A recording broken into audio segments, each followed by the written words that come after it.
Bosses at Birmingham City Council say another 6,000 jobs might have to go in the next 4 years as they look to save more than £800 million.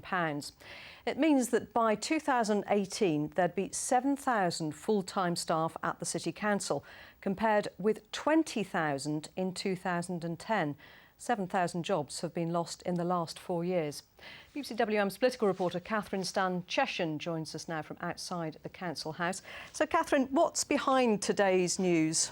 Well, the answer, Mary, as it so often is cold, hard cash.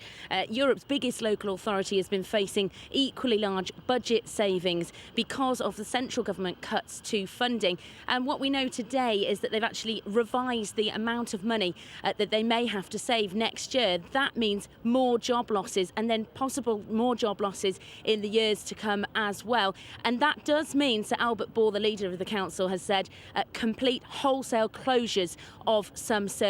Now, I'm joined by Sir Albert now.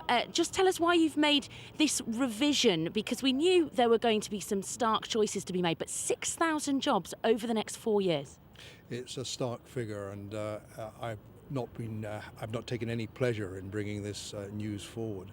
The fact is that we are going to possibly have to put more money into the likes of children's safeguarding services. There's a social Care Act which has come into force that will cause us to have to put more money in because the government won't fund some of the responsibilities of local government, and therefore the gap between our income and what we'll have to spend has to have been revised up. What would you say though to someone who said, well, you've already had 7,000 job losses, I haven't noticed any different, things are still working for me, you were overstaffed in the first place? Well, some of that is as a consequence of us outsourcing some of those service activities, and therefore the services have in part been continued, and so they haven't been delivered directly by the City Council but someone on behalf of the City Council. But from now on there will be a totally different picture. If we discontinue services, there is a near probability that that will have to happen.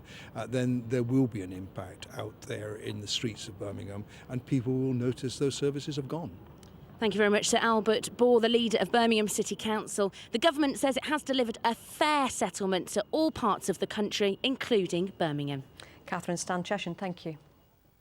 The driver of a